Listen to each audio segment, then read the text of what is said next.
जिंदाबाद जिंदाबाद जिंदाबाद। खुदीराम बोस अमर रहेंगे, अमर रहे, खुदीराम बोस अमर रहेंगे, अमर रहेंगे, अमर रहेंगे। शहीदों तेरे अरमानों को शहीदों तेरे अरमानों को इनकलाब जिंदाबाद जिंदाबाद जिंदाबाद। अब 2 लाइन कर दो, 2 लाइन हम देवे अपने दबे तब ना हम देवे।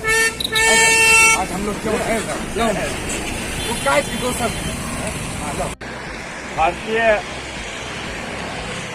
गुलामी की दास्तां को पहली बार बिहार की धरती पर एक धमक और दस्तक देकर के एक नए क्रांतिकारी आंदोलन की शुरुआत करने वाले खुदीराम बोस, जो 1908 ईस्वी में मुजफ्फरपुर में किंग्सफोर्ड की गाड़ी पर बम फेंके, जिसमें उसकी पत्नी और बच्चे और ड्राइवर मारा गया, अपने वो किसी तरह से बच गया और उसके बाद वह पैदल भागा लेकिन पकड़ा गया। और उसके साथ एक और आदमी थे, प्रफुल्ल चंद्र चाकी, जो भागते हुए आपके बेगूसराय और मकामा में बलूची सिपाही और गोरखा सिपाही को पूरी तरह से घेर दिया और अंत में उन्होंने गोली मार ली और घूम गया। अभी भी आपको प्रफुल्ल चंद्र चाकी द्वार मकामा में बना हुआ है स्टेशन के नजदीक। तो खुदीराम बोस और प्रफुल्ल चंद्र चाकी दोनों स्वतंत्रता आंदोलन में बिहार में क्रांतिकारी आंदोलन के जनक थे, जिन्होंने देश की आज़ादी के लिए अपने को कुर्बान कर दिया। उनकी कुर्बानी सदैव याद रखी जाएगी और भारत से अंग्रेज भागे उसके पीछे ऐसे ऐसे ही प्राणों की आहुति देने वाले, प्राणों की अपने बलवेदी पर चढ़ाने वाले लोग सब दिन अमर रहेंगे। खुदीराम बोस, प्रफुल्ल चंद्र चाकी और भगत सिंह या और भी जो क्रांतिकारी हैं, जिन्होंने भारतीय स्वतंत्रता आंदोलन को एक नई दिशा दी, एक नया आयाम दिया। आज अगस्त क्रांति के मौके पर हम तमाम लोग उनको याद किए हैं और सदैव याद करते रहेंगे। 1908 में 11 अगस्त को खुदीराम बोस मिदनापुर के रहने वाले थे, जिनका जन्म 3 दिसंबर 1889 में हुआ था और ये 18 वर्ष की उम्र में पहले बिहार की धरती पर फांसी पर चढ़ने वाले थे। और जब क्रांति का शुरुआत नहीं हुआ था, तब अनुसूलन समिति, इनके गुरुदेव अरविंदो घोष और बनीन्द्र घोष थे, उनके कंटेक्ट में 15 साल की उम्र में आए थे और बंग भंग आंदोलन से इनका जन्म हुआ।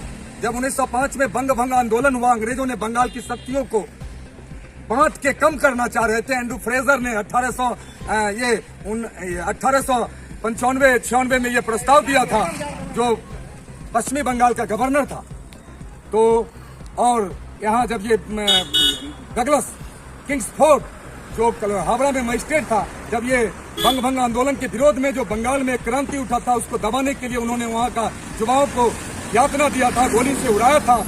वो मजिस्ट्रेट को डर से, क्रांतिकारियों के डर से हावड़ा से ट्रांसफर हुआ था सेशन जज बना के मुजफ्फरपुर। और 2 रणबांकुरे, एक बांग्लादेश के प्रफुल्ल चंद्र चाकी और दूसरा खुदीराम बोस, ये दोनों चले थे। आज मुझे और उस पर बम फेंके थे, तो खुदीराम बोस पूसा में अरेस्ट हो गए और प्रफुल्ल चंद्र चाकी हो गए। तो आज हमारे वरिष्ठ पत्रकार हमारे छोटे भाई हैं, लेकिन साहित्य और इतिहास के मामले में ये हमारे एक प्रेरणा स्रोत हैं। इनसे मैं चर्चा करता हूँ हर चीजों के बारे में, जानकारी के बारे में। और इन्होंने आज संजोग से कल फोन पर बातचीत हुई इनसे, उन्होंने बताया कि मंझौल के हमारे स्वतंत्रता सेनानी रामकिशोर प्रसाद सिंह, जो 1905 में मुंगेर जिला स्कूल में पढ़ते थे और बंग भंग आंदोलन में उनका ये आंदोलन से उनका ये शुरू हुआ, उनका त्याग संघर्ष, तो बड़ा जान के खुशी हुई कि आज मंझौल। और उन्हें दुख है कि जैसे योगेंद्र शुक्ला क्रांतिकारी थे, जब खुदीराम बोस और प्रफुल्ल चंद्र चाकी मुजफ्फरपुर आए थे, उसके पहले आजादी के बारे में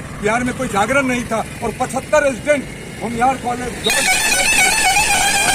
सेवर सिंह, किशोरी प्रसन्न सिंह, बसावन सिंह, सूर्य नारायण सिंह, कितने साथी थे जो 75 रेजिडेंट स्कूल छोड़ के कहा कि हम लोग चूड़ी नहीं पहनेंगे, हम लोग भी देश की आजादी के लिए लड़ेंगे। इसमें बैकुंठ शुक्ला, योगेंद्र शुक्ला जी का भतीजा, पहला फांसी बिहार के तरफ से गया में फांसी दिया गया था। और मुझे इस धरती पर आज बड़ा खुशी हुआ कि रामकिशोर बाबू और उधर योगेंद्र शुक्ला भी 52 में एक जमींदार से हार गए थे। और संजोग ये हुआ कि मंझौल की राजनीति में राम बाबू जैसे योग्य, त्यागी और बड़े बाप के बेटा भी थे, उन्हें कोई कमी नहीं था, वो भी बड़े जमींदार थे, फिर भी देश की आजादी के लिए, देश की आवाम के लिए, किसी जाति धर्म के लिए नहीं, अपनी कुर्बानी दिया था। और ये चर्चा जब सुना तो बड़ा ही दुख हुआ कि वैसे आदमी को भी हमने जबकि उनको धन के लिए आज जो व्यापार राजनीति का है, उस व्यापार के लिए वो या किसी जाति और धर्म के पीछे वो लाभ के लिए नहीं गए थे, वो देश को सेवा करना चाहते थे। लेकिन तो कहीं राम नारायण बाबू जी थे, वो भी सेवा किए, वो भी स्वतंत्रता सेनानी थे, लेकिन राम बाबू उनसे और ज्यादा अग्रिम पंक्ति के स्वतंत्रता सेनानी थे। तो साथियों,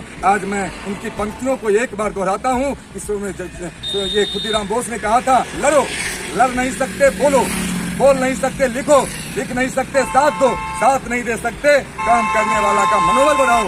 यदि वो भी नहीं कर सकते जो कर रहे हैं, उनका मनोबल मत तोड़ो, क्योंकि वो तुम्हारे हिस्से की लड़ाई लड़ रहा है। खुदीराम बोस ने कहा था और उन्होंने हंसते हुए अपने गले में फांसी लगाया था देश की आम आवाम के लिए, बेहतर जिंदगी के लिए। आज हमारा समाज जो वर्तमान है उस आज चुनौतीपूर्ण है कि हम कैसे शिक्षा बचाएं, कैसे स्वास्थ्य बचाएं, कैसे अपराध और ये अपराधियों, भ्रष्टाचारियों, नौकरशाहों के गठजोड़ से हम कैसे जनता की रक्षा करें। आज वो प्रेरणा स्रोत हमारे खुदीराम बोस, उनके जज्बे को, सपने को सलाम करता हूँ। इनकलाब।